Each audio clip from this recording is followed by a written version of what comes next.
เอาแทบ่เอาแท้เอาแทเนาะอายุ17ก็เอาผัวได้เนาะเออค่อยได้ยินข่าวๆเขาบอกว่าเพราะที่น้องยังเอาผัว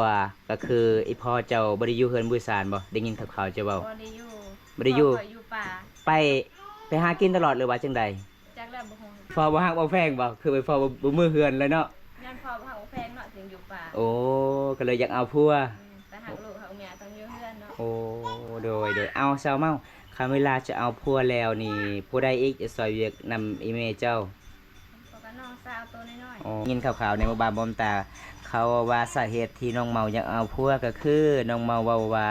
อีพ่อก็บ่ได้อยู่เฮือนอยู่ศาลไม่ติไปก็ไปก็เลยอยากเอาผัวซะเพิ่นว่าอยู่เฮือนก็บ่ม่วนแม่นบ่เซาเมา ๆแม่ให้เขาไปใช้ไปหากินก็เห็นแบบเวลาได้ชัดก็เอาเมื่อเนาะลูกกินแต่นี่บ่เห็นเลยโดยสาเหตุที่น้องอยากเอาผัวเพราะว่าพ่อบ่อยู่เฮือนแม่อยู่ไปกับปานนั้นเลยเนาะโดพ่อบ่แพงโดยพ่อแพงมันต้องอยู่เฮือนคันถามีคนมักเจ้าจะว่าคาดองมื้อนั้น30 ล้านคันถาตอนนี้มีคนเอาสิเอาเท่าใดคาดองนะคือเก่าเนาะบ่หลุดเนาะถ้าบ่ฮอด30 ล้านแสดงว่าเอาให้ก็50ขึ้นไป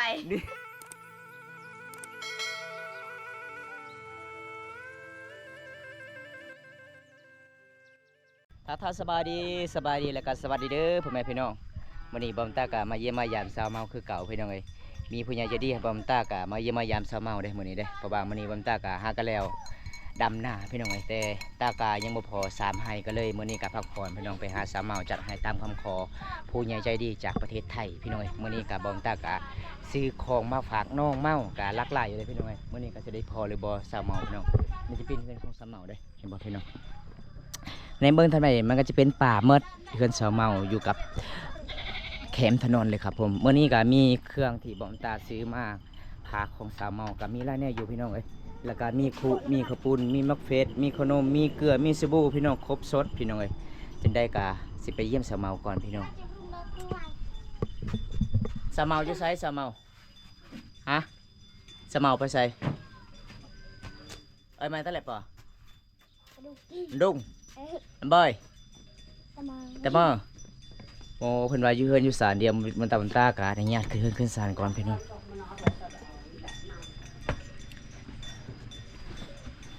เป็นจังได๋สาวเมาฮะคิดฮอดผู้บ่าวบ่หรือว่าจังได๋บ่ปากบ่เว้าเลยอยู่ห้องโอ้ยพี่น้องเอ้ยเพิ่นหากันนอนกลางเวรไปไสเมื่อคืนนี้คืนนอนกลางเวรแท้บ่ได้ไปใส่อยู่เฮือนบ่ได้ไปไสอยู่เฮือนบ่โอ้กินข้าวกับหยังมื้อนี้น้องกินข้าวก็มี กินข้าวกับมีโอ้แสดงว่าเจ้ามักมีหลายเนาะ มักมียาว นี่ทุกคนมาเยี่ยมมายามคือเก่ายังงามคือเก่าเด้อพี่น้องเป็นจังไดช่วงนี้ยังโสดคือเก่าหรือว่ามีแฟนแล้วโสดจ้าโสดคือเก่าเนาะอ๋ออากาศร้อนเลยทุกคนเลยจะบ่ได้ไปดำหน้าบ่น้องมื้อนี้บ่พักผ่อนบ่อ๋อมื้อนี้มีของผู้ใหญ่ใจดีมาฝากเจ้าเด้อไปเอารถอยู่รถอ้ายกันเลยเพราะว่ามีของผู้ใหญ่ใจดีพี่น้องเอ้ยบอมตากะซื้อมาฝากน้องส่วนน้องมักที่สุดก็คือมิมี่บ่ก็เลยซื้อให้มิมี่แน่พี่น้องมีหลายแนวเลยเมื่อนั้นบอมตากะเห็นน้องกะอาบน้ำบ่มีสบู่ก็เลยซื้อสบู่อีกพี่น้องเอ้ยให้น้องนี่ทุกคนขนาดเครื่องก็เบิ่มบัดล่ะซ่อนเนี่ยนี่บอมตาซื้อคุแน่สบายน้องสิอาบน้ำทุกคนเลยฮะเป็นยังไงนักบ่ไปเดี๋ยวเกลือบอมตาถือเองบอมตาสิซอยนี่ทุกคนสาวเมาขึ้นเฮือนขึ้นศาลแล้วครับผมมีของผู้ใหญ่ใจดีมาฝากกันบ่แล้วก็บอมตาสิเอาเกลือขึ้นซอยน้องก่อนพี่น้องเพื่อนน้องบ่มีเกลือมื้อนั้นพี่น้องเลยจัดไปพี่น้องบันไดเฮือนศาลสาวเมาประมาณสักนี้ละทุกคนศาลเลยทุกคนเลยเอาทับเกลือก่อนเลยเป็นยังไงนักอยู่บ่นักอยู่เนาะนี่ทุกคนเอาน้องเปิดเบิ้งมียังแน่อยู่ในนี้ฮะเปิดลองเบิ้งขอบคุณแล้วก็มักเฟสเอาเปิดเบิ้งมียังแน่อยู่นี่นะเอาออกเลยเพราะว่าคอยเห็นเจ้าเมื่อนั้นกินขนมก็เลยซื้อขนมนี่เห็นบ่อันนี้ก็คือมี มีที่เคยมา ที่เจ้ามักที่สุดบ่ แม่ นี่ทุกคนแล้วก็มีน้ำหวานเป๊ปซี่อาหารแบบมื้อนี้อากาศร้อนเนาะ โดย นี่อันนี้คือแฟบเนาะแล้วก็มีหยังอีกอันนี้เปิดเบิ่ง เสร็จไร สไลด์แป้งนัวเกลือมีลายแน่อยู่พี่น้องเอ้ยเป็นจังไดน้อง ดีใจ ดีใจบ่ ฝากมาให้ พี่น้องน้องบ่คืดบ่ฟันเลยว่าสิได้คุได้ปิ้งนัวได้เกลือได้สบู่ บ่ฟันเลยว่าสิ ได้ขนม ขายปานนี้เนาะ อ๋อ เพราะว่าเงินในลาวเฮาก็เจ้าก็ขายมันแพงเนาะก็หลายแสนอยู่ได้น้องอันนี้คู่ก็คู่หนึง50,000กีบแล้วเกลืออีกสบู่มีหลายแสนแล้วพี่น้องสบู่ก็ตก55,000กีบแล้วก็เกลืออีกพี่น้องเอ้ยเป็นจังไดดีใจจักเปอร์เซ็นต์น้อง 100%เลยบ่ โดย อันนี้ก็กินเลยจังหน่อยนี่ป่ะ กินเลยเนาะ อาหารหลักของสาวเมาคุณงามพี่น้องเอ้ยขอขอบใจผู้ใหญ่ใจะดีก่อนเลย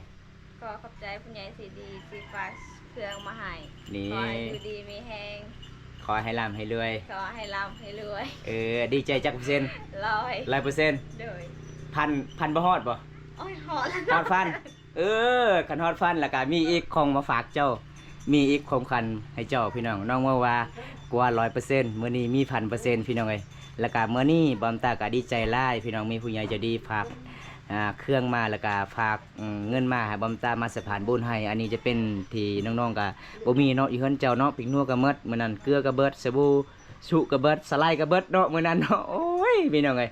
อันนี้มีครบสดบอมตาซื้อมามักเฟสมีหลายแนวอยู่พี่น้องจะได้บอมตากะสิให้เงินให้น้องสาวเมาอีกเด้อคือครับ หลังจากที่บอมตามาเยี่ยมมายามน้องเมาคนสวยแล้วก็มื้อนี้เงินที่เหลือบอมตาซื้อมาพี่น้องเอ้ยก็ประมาณสุดนี้พี่น้อง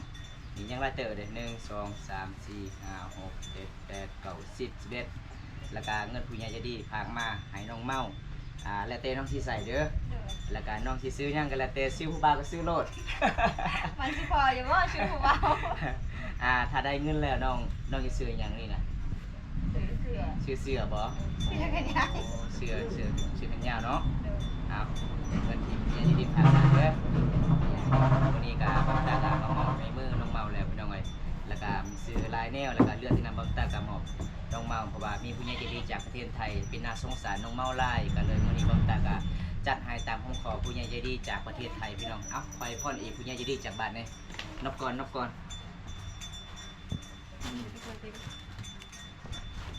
ขอขอบใจหลายๆเด้อผู้ใหญ่ใจดีที่มาซื้อให้แบบเครื่อง แล้วก็เงิน ขอให้อยู่ดีมีแฮง ขอให้อยู่ดีมีแฮง ขอให้ ร่ำขอให้รวยขอให้สุขภาพแข็งๆเด้อ นี่ถ้ายังมาเที่ยวใดเนาะ ได้ มาเที่ยวใดเด้อพี่น้องนี่ก็น้องเมาก็ดีใจหลายเลยพี่น้องแต่น้องเมาก็ว่าภาษาลาวก็เก่งเด้สุดยอดแต่คณะเรียนห้องป .5 พี่น้องน้องก็ครั้งแรกได้ชีวิตแต่ได้มีผู้ใหญ่ใจดีซัพพอร์ตพี่น้องแล้วก็มีผู้ใหญ่ดีฝากเงินมาแล้วก็ฝากเครื่องมาน้องๆก็น้องดิมักที่สุดก็คือนี่ล่ะพี่น้องเอ้ย เมื่อหน้าบอมตาสิซื้อเป็นเก็ดอีกเด้อ น้องมาซื้อจะคือมีเนาะ นี่ทุกคนน่าหักหลายเลยครับมาเยี่ยมมายามสาวเมาคนสวยประจำหมู่บ้านทุกคนเลยมื้อนี้ก็ดีใจหลายพี่น้องนี่ผู้ใหญ่ใจดีมาฝากน้องเมาป่าน้องเมาจนน้ำตาสิไหลพี่น้อง น้องดีใจสุดๆเลยทุกคนนี่เครื่องที่บอมตาซื้อมาเมื่อนี้แล้วก็ฝากน้องพี่น้องแล้วก็มีผู้ใหญ่ใจดีให้บอมตามาฝากมาเยี่ยมมายามแล้วก็มีครูเป็นจะได้มื้อนี้ก็ได้ครูตักเลยเนาะน้องเนาะ ได้แล้ว นี่ทุกคนเมื่อนี้กินข้าวก็ย่างคืองามแท้เมื่อนี้นะ กินข้าวกับมีคือเก่า กินข้าวกับมีคือเก้า แม่ โอ้ยทุกคนเลยเพราะว่า FC หลายๆคนน่ะบอมตาถามสาวเมาว่าสาวเมาสิเอาแท้บ่ผัวเห็นบอมตาลองว่าอยากได้ผัวสิเอาแท้บ่ เอาแท้ เอาแท้เนาะ เอา67ก็เอาพัวได้เนาะ ค่อยได้ยินข่าวๆเขาบอกว่า เพราะที่น้องยังเอาผัวก็คือไอพ่อเจ้าบ่ได้อยู่เฮือนบุษานบ่ได้ยินข่าวๆเจ้าเว้า บ่ได้อยู่ บ่ได้อยู่ พ่อยู่ป่า ไปหากินตลอดเลยว่าจังใด จักแล้วบ่ฮู้จ้ะ โอ้ก็เลยอยากเอาผัวโอ้ยพี่น้องเอ้ยค่อยได้ยินเมื่อวานนี้เว่าเพราะว่าเจ้าอยากเอาผัวก็คือไอพ่อบ่อยู่เฮือนอยู่ศาลก็เลยอยากเอาผัวปะไอพ่อซะ ไอพ่อบ่ฮักบ่แพงบ่คือไอพ่อบ่มือเฮือนเลยเนาะ ย้อนพ่อบ่ฮักบ่แพงเนาะถึงอยู่ป่า โอ้ก็เลยอยากเอาผัว แต่หักลูกหักเมียต้องอยู่เฮือนเนาะ โอ้โดยเอาเซาเมาคันเวลาจะเอาพัวแล้วนี่ผู้ใดอีกจะซอยเวียกนำอีเมเจ้าแล้วก็น้องสาวตัวน้อยอ๋อแล้วก็ให้พัวอีกมาซอยเนาะๆให้ โอ้ ลูกเคย ถ้าได้ถ้าได้พัวเนาะเนี่ยทุกคนอันนี้ก็ครั้งแรกที่เลยบ่ที่น้องได้เครื่องสำนีบ่ โดยครั้งแรก ครั้ง ในชีวิต ครั้งแรกในชีวิตเลยเนาะก็สบู่เพชรนี่ก็ประมาณจักเดือนน้องจึกเบิด การหลายเดือน หลายเดือนอยู่เนาะโอ้อันนี้ก็จะเป็นคุสบายอาบน้ำตักน้ำเมื่อนั้นข่อยเห็นเจ้าอาบน้ำบ่มีคุ สักเครื่องก็ยากเนาะสักเครือบ่มีคุทุกคนเลยจังได้ก็บอกให้น้องกินเลยเด้อขนมเด้อ โดย เอาแจกเลยอยู่ใส่อายะเจ้าดังเฮ็ดอายะเจ้าแล่นมาเลยเห็นว่าข่อยถือขนมมา เอิ้นแล้วแม่อายะกินขนมไหม เดี๋ยวอย่า แล้วก็เอิ้นน้องแน่ เศร้า นี่เอาไหมเอิ้นน้องสายน้องสาวแล้วก็อายะแน่แจกให้เขากินเลยน้อง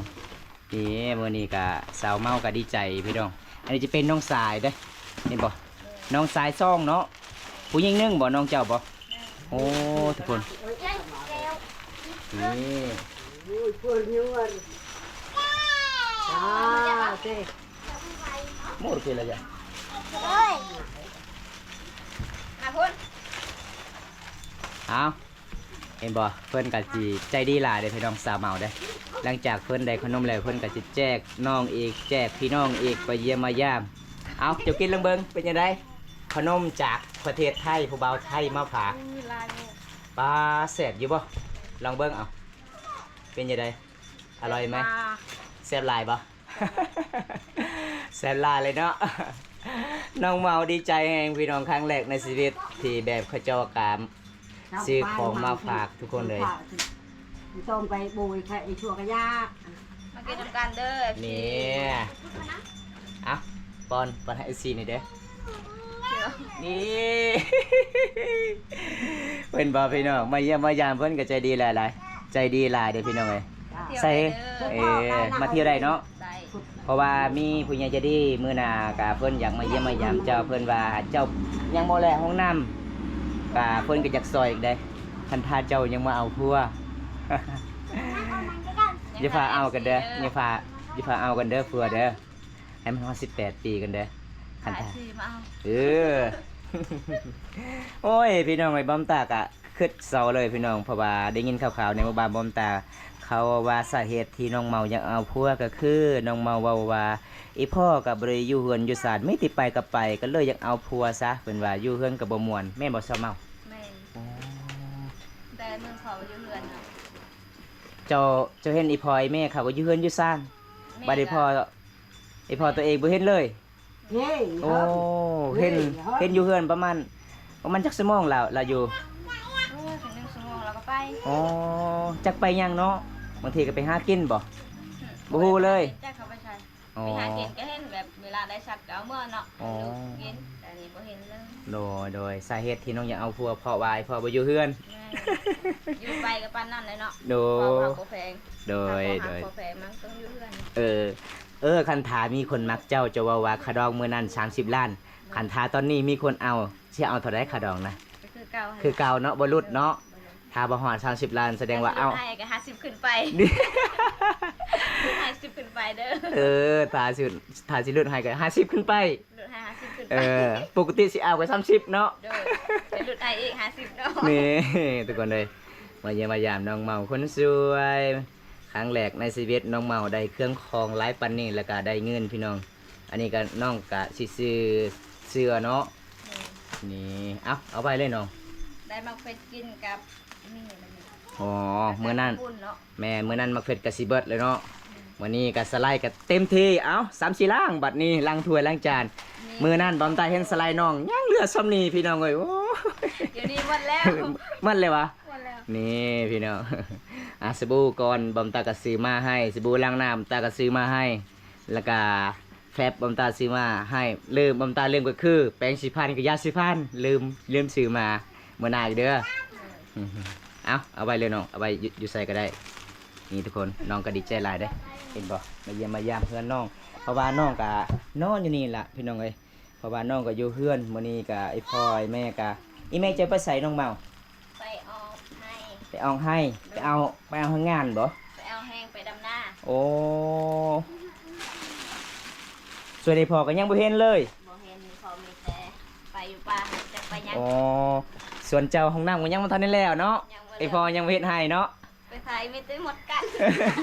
เวลาไปถ่ายเข้าป่าตลอดยุงกัดอย่างเดียว กัดอย่างเดียวคือ นี่น้องก็เอาใบเครื่องใบคล้องทุกคนเลยมาเยี่ยมมาย่ามน้องเมาคนสวยนี่ทุกคนเดี๋ยวมันตาก็สิซอยยกให้น้องเลยครับนี่น้องกับมิคุเลยครับผมเอาไว้อยู่ไซนี่นะเอานี่เป็นยังไง2 มือนี่ฝนตกเปียกหมดเลยบอกจุนี่ปะ เปียกหมดเลย เปียกมันเลยเนาะมันสิเป็นปองพี่น้องบ่มีหลังคาทางนี้พี่น้องเลยมีแต่ทางนี้หลังคาเห็นบ่พายุวันนี้ก็แห้งอยู่เนาะบ้านเฮาเนาะโอ้ยทุกคนเลยบอมตาดำหน้าเมื่อวานนี้ก็เกือบบ่รอดหนาวแห้งโตจนสั่นพายุพี่น้อง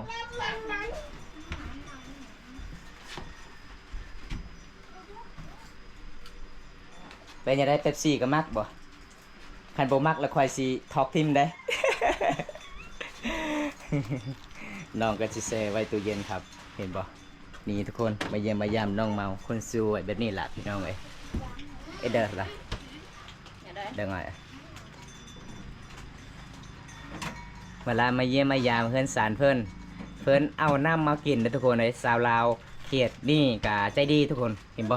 อันนี้จะเป็นน้ำแบบน้ำสางบ่ซาเมา โดยน้ำตา โอ้เจ้าไปตักมื้อเช้านี่บ่โอ้หลังจากไปตักน้ำสางแล้วก็แช่ไว้โอ้ทุกคนอันนี้เก็บไว้ถุงยางเวลาดำหน้าก็ต้องใส่ห้อยใส่หน่อไม้ ถุงยางก็ใหญ่ๆเลยเนาะ นี่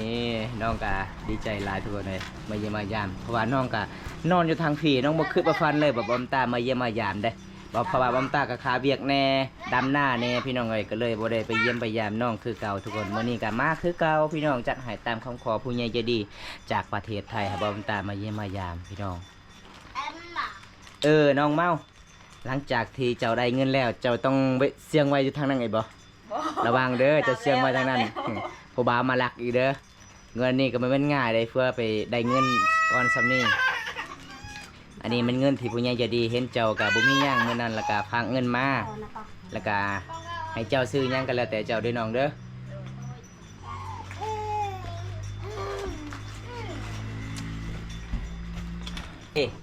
ภาษาบ้านเจ้าเอิ้นขนมไปบ้านนี่ใด แก้ว แก้ว แก้ว ขนมก็คือแก้วเด้อทุกคนเอ้ยโหยมาเมื่อนี้กระทานเมืองลาวสาวเมา